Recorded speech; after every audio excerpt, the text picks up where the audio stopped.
Bonjour, chers amis téléspectateurs. Aujourd'hui là, nous allons partager la parole de Dieu. Nous allons parler de l'importance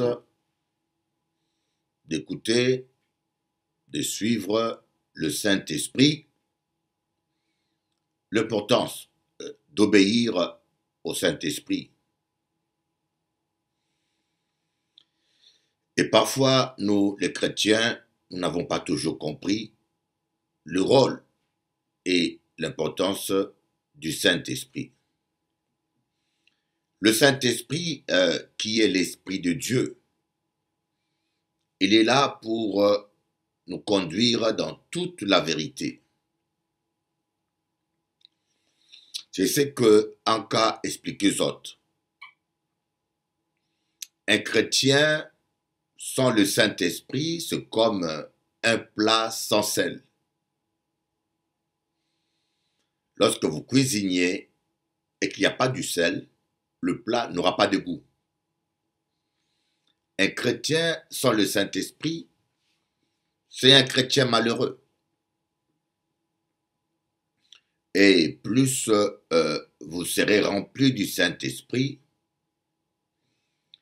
plus vous serez heureux, plus vous aurez la paix. Le Saint-Esprit est appelé esprit de paix, esprit de joie. Il vous donne la joie, il vous donne la paix. Il vous donne une paix que le monde ne peut pas recevoir. Et le Saint-Esprit vous prévient des dangers. Le Saint-Esprit vous protège des dangers. Un chrétien qui obéit vraiment au Saint-Esprit, qui écoute le Saint-Esprit, aucun malheur ne peut l'arriver. Comme dit le psaume 91, aucun malheur ne peut l'arriver. Parce que le Saint-Esprit sera toujours là pour les prévenir des dangers. Les problèmes qui se passent très souvent dans nos vies, nous n'écoutons pas le Saint-Esprit. Étant que pasteur, étant qu'homme d'affaires, étant que mari, étant que parent, vous savez que le Saint-Esprit s'intéresse à tous les domaines de nos vies. Le Saint-Esprit s'intéresse à votre travail, le Saint-Esprit s'intéresse à votre vie sexuelle, le Saint-Esprit s'intéresse à votre mariage, il s'intéresse à l'éducation de vos enfants, il s'intéresse à vos projets. Le Saint-Esprit veut s'impliquer à tous les domaines de votre vie. Il s'intéresse à tout ce qui vous concerne, à tout ce qui vous touche de près ou de loin. Ça intéresse le Saint-Esprit. Le Saint-Esprit n'est pas là seulement pour chasser les démons. Le Saint-Esprit n'est pas là seulement pour vous donner des messages à prêcher ou des prophéties à donner aux autres et à vous laisser dans une vie chaotique, dans une vie malheureuse, dans une vie sans joie et sans paix. Le Saint-Esprit est là pour nous guider dans toute la vérité. Il est là pour nous guider dans toute la vérité, autrement dit, dans tous les bons choix. Dans tous les choix, dans le chemin que Dieu a prévu pour votre vie. Et vous savez que tout a été écrit d'avance, comme disent les gens du monde. Et il y a une partie de vérité dans cela. Tout a été écrit d'avance. Le nombre de vos jours ont déjà été fixés. Quand vous étiez encore une masse informe, Dieu vous connaissait. Alors voilà pourquoi je dis que lorsque on est chrétien, on ne collabore pas avec le Saint-Esprit, on sera malheureux. Et nous sommes très souvent malheureux J'ai rencontré beaucoup de chrétiens malheureux. J'ai rencontré beaucoup de chrétiens tristes. C'est seulement parce que nous n'avons pas compris qui est le Saint-Esprit. Nous négligeons la personne du Saint-Esprit. Nous ne les considérons pas. Vous voyez, je connais un frère qui a vécu longtemps célibataire. Et lorsqu'il s'est marié, il a gardé ses habitudes des célibataires. Il a eu des problèmes sérieux avec sa femme. Vous savez, il y a des gens qui ne savent pas ce qu'ils veulent. Ah, j'aimerais parler surtout aux hommes. Quand tu es marié, ton corps ne t'appartient pas à toi. Tu dois rendre compte à ta femme de tes déplacements et même de la gestion de ton argent parce que si tu tombes en faillite, c'est toute la famille que tu entraînes avec. Ton argent ne t'appartient plus à toi seul, mais ça appartient à toute la famille. L'argent de la femme comme du mari appartient à la famille. Et si vous voulez former une famille heureuse, apprenez à marcher en homme marié, à penser en homme marié, à agir en homme marié et responsable. Ne dites pas en vous-même, ça c'est mon argent, j'en fais ce que je veux, non. Quand vous êtes marié, vous devenez une seule chair, ce n'est plus ton argent, c'est l'argent de la famille. Et vous ne pouvez plus faire n'importe quelle dépense sans consulter votre femme. C'est ça la famille. Bon, mais je connais des gens qui sont mariés et qui veulent toujours continuer à vivre comme des vieux célibataires. Alors, ce genre de couple a des problèmes souvent très sérieux. Très sérieux. Il n'y a pas de paix, il n'y a pas de joie, il y a des disputes, il y a des querelles. Rien ne va. Parce que simplement, nous n'obéissons pas au Saint-Esprit. Écoutez le Saint-Esprit et obéir au Saint-Esprit, c'est la clé du bonheur. Je disais, lorsque vous êtes marié avec le Saint-Esprit, vous ne pouvez plus agir n'importe comment. La vie chrétienne est un mariage. Et chrétien, c'est un homme qui est marié au Saint-Esprit. Votre esprit devient avec l'Esprit de Dieu un seul esprit. Comme le dit l'apôtre Paul aux Corinthiens. Celui qui s'attache au Seigneur devient un même esprit avec lui. Mais vous savez, moi, ma vie a complètement changé quand j'ai compris ça. Ma vie a complètement changé quand j'ai compris que le Saint-Esprit était une personne. Parce que nous avons tendance à traiter le Saint-Esprit comme une chose. Voyez, une bague, vous la mettez, la bague ne peut pas être attristée, la bague n'a pas de personnalité, la bague est un objet, vous la déposez où vous voulez, vous en faites ce que vous voulez. Tandis que le Saint-Esprit, on ne fait pas ce qu'on veut avec.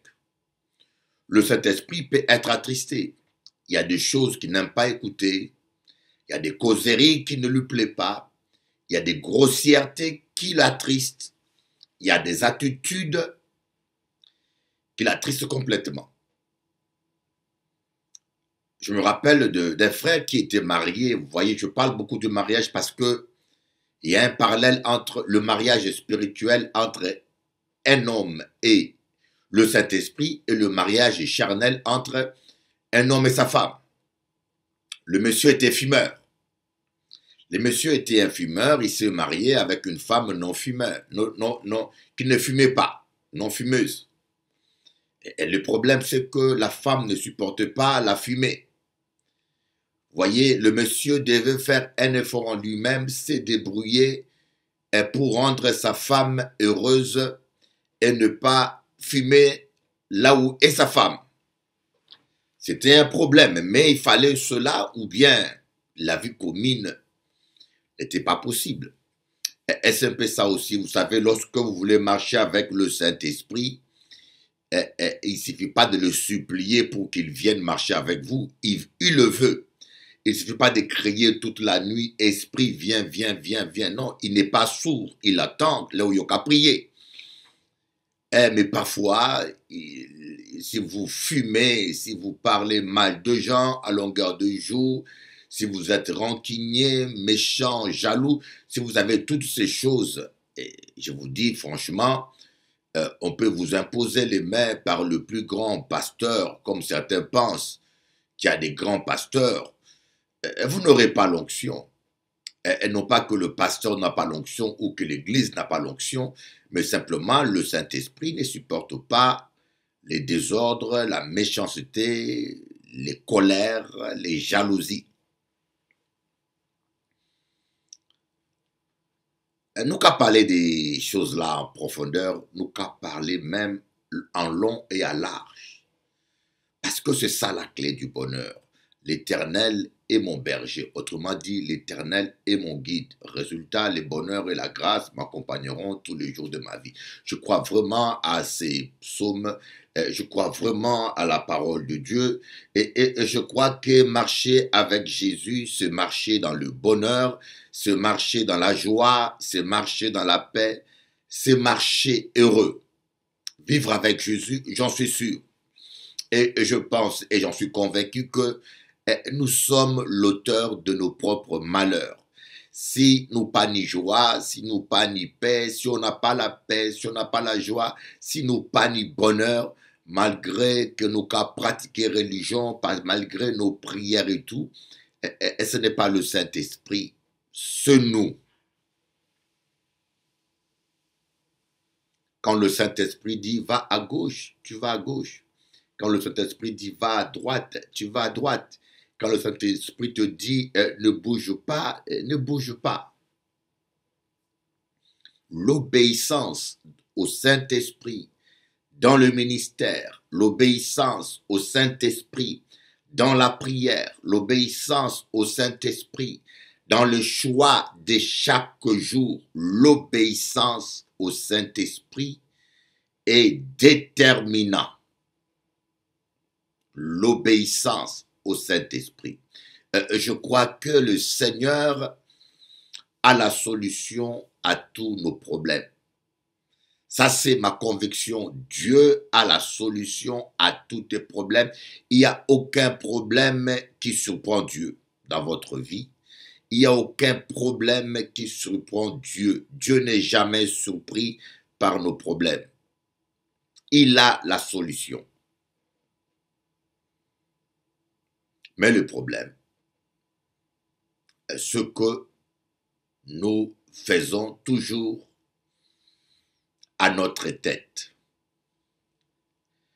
Nous n'écoutons pas le Saint-Esprit. Nous n'obéissons pas au Saint-Esprit. Nous faisons tout comme nous voulons et quand nous voulons.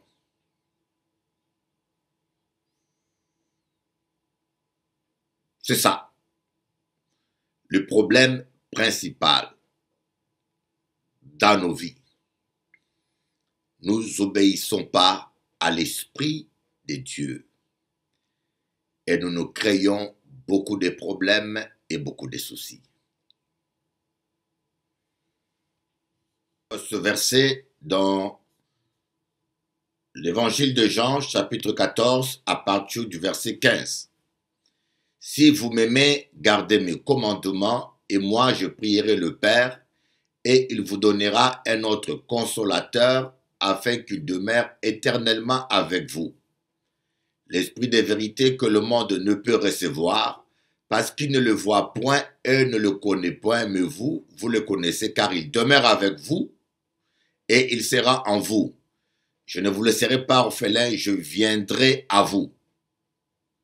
Si vous m'aimez, gardez mes commandements. Vous voyez, le Saint-Esprit, si le Saint-Esprit était un poisson, l'eau serait la parole. Je vous donne une image. Si le Saint-Esprit était un poisson, l'eau serait la parole. Le Saint-Esprit vit dans la parole. Donc, vous voyez que avant que le Seigneur nous parle même du Saint-Esprit, nous promette le Saint-Esprit, il nous dit, et si nous l'aimons, nous devons garder sa parole. Vous voyez, il ne s'agit pas d'un amour sentimental, mais d'un amour spirituel. Aimer Dieu en esprit et en vérité. Aimer Dieu en esprit et en vérité, c'est garder sa parole. Vous voyez, Orpa et Ruth n'aimaient Naomi tous. Et quand Naomi a demandé à Orpa et à Ruth de se séparer d'elle, Orpa a pleuré. Elle aimait sentimentalement Naomi, mais elle s'est arrêtée à là. Et Ruth a pleuré, mais elle ne s'est pas arrêtée à ça. Elle a dit, ton Dieu sera mon Dieu, ton peuple sera mon peuple, où tu mourras, je mourrai. Ruth avait un amour plus qu'un amour sentimental. Des fois, nous aimons sentimentalement Dieu. Ce n'est pas anti-biblique. Aimez Dieu de toute son âme. La Bible dit, vous aimerez l'Éternel, votre Dieu, de toute votre âme. C'est bien d'aimer Dieu de toute notre âme. Sentir des émotions, des sentiments pour Dieu. Mais notre amour pour Dieu ne doit pas s'arrêter à cela. Il doit être au-delà de cela. Nous devons l'aimer en esprit et en vérité. Donc, si le Saint-Esprit était un poisson, la parole serait l'eau. Donc, si vous voulez un poisson, vous devez avoir de l'eau. S'il n'y a pas d'eau, le poisson ne vivra pas. Si vous voulez vraiment marcher avec le Saint-Esprit, vous devez vous efforcer à vivre dans la parole, à demeurer dans la parole, à respirer la parole. Voilà pourquoi Jésus-Christ s'est dit, si vous m'aimez, gardez mes commandements. Et quand vous gardez ces commandements, il promet alors de prier le Père afin qu'il vous donne un autre consolateur, afin qu'il demeure éternellement avec vous. Voyez, on l'appelle consolateur. Quelqu'un qui est rempli de l'esprit consolateur sera consolé par le consolateur et il aura le bonheur de consoler les autres. Voyez, vous ne pouvez pas être rempli du Saint-Esprit et passer tout votre temps à accabler, à attrister, à accuser, à détruire les autres. Si vous êtes rempli du Saint-Esprit, vous allez plutôt consoler les autres. Et consoler, bien sûr, ce n'est pas parce que vous avez dit la vérité à quelqu'un pour le corriger que vous ne l'avez pas consolé. Non, l'Esprit de Dieu est un esprit de vérité et l'amour est correctif, voyez. Donc, l'esprit de consolation me dit, mais que le monde ne peut pas recevoir, voyez. Quand vous êtes mondain, vous êtes rempli du monde, vous êtes rempli de vous-même, vous êtes rempli de l'orgueil, vous êtes rempli de méchanceté, vous êtes rempli de rivalités, vous êtes rempli de colère, vous ne pourrez pas avoir le Saint-Esprit, l'esprit de vérité, l'esprit que le monde, l'amour du monde est inimitié contre Dieu. Voyez, l'amour du monde est opposé à l'amour de Dieu. Le Seigneur chérit avec jalousie l'esprit qu'il fait habiter en nous. Voyez, le Saint-Esprit ne supporte pas l'amour du monde. C'est ce qui ne va pas dans nos églises où nous aimons nos ministères, nous aimons la popularité. Nous cherchons plutôt à être connus qu'à élever Jésus. Nous cherchons plutôt à être en avance, d'où la folie de toutes ces autoproclamations. Les gens inventent des titres, les gens s'autoproclament prophètes, tout ça. Le titre, pour nous, est devenu plus important même que le Saint-Esprit. Nous devons chercher d'abord à glorifier Jésus. Le Saint-Esprit vient dans nos vies pour glorifier Jésus et non pour glorifier un homme ou donner de la valeur à un homme. Cela doit être notre priorité. Voilà un peu la première partie que je voulais partager avec vous. Élisée a dit à la veuve, cherche, demande à tes voisins des vases vides. Nous devons être vides, vidés du monde, vidés de l'orgueil, vidés du bavardage, vidés de la convoitise, de la méchanceté, vidés des choses du monde, afin que l'huile du Seigneur puisse nous remplir. Je vous aime. la suite, demain, si Dieu le permet.